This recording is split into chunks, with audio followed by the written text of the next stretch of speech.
मोदीजींनी केलेल्या कामावर, राज्यात देवेंद्रजींनी केलेल्या कामावर पूर्वी काय नव्हती? पूर्वी पण असायला पाहिजे होती ना।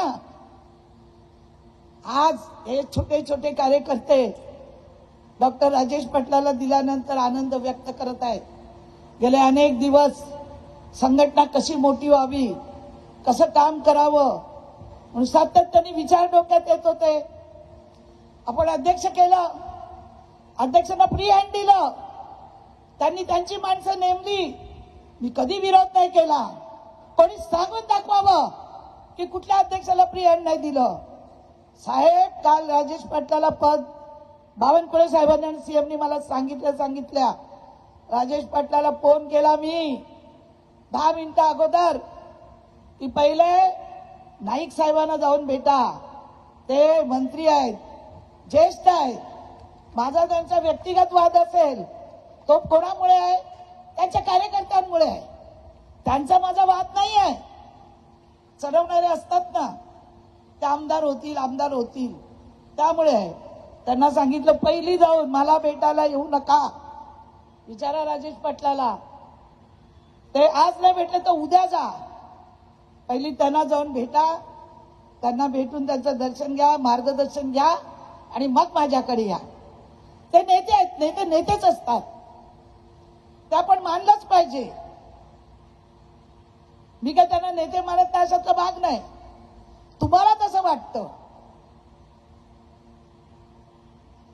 ते माझ्या अगोदर राजकारणात आहेत, मी त्यांच्या नंतर आलेली आहे, पण त्यांच्या कांद्याला कांदा लावून मी कामही केलेलं आहे।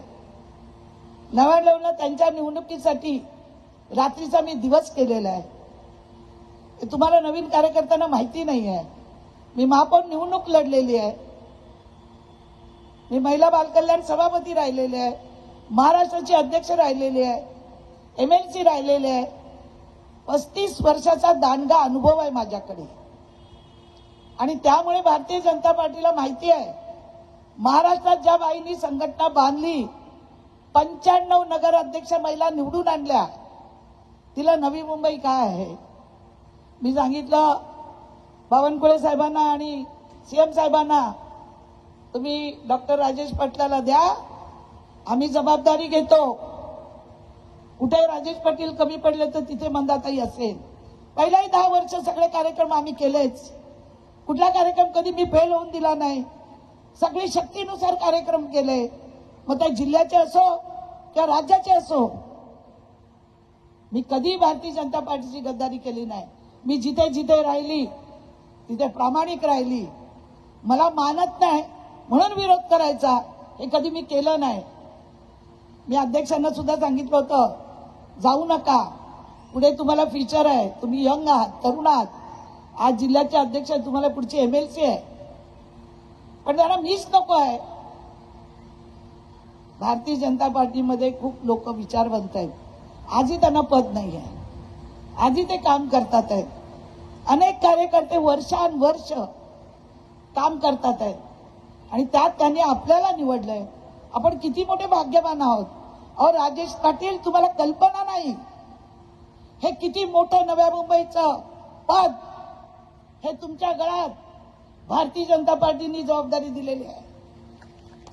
सर्वांना घेऊन, नवी मुंबई पूर्ण जिल्हा घेऊन तुम्ही काम करायचंय। नवीन नवीन घडामोडी पाहण्यासाठी आजच आम्ही मुंबईकर 24 तासला लाईक करा, सबस्क्राईब करा आणि अपडेट रहा।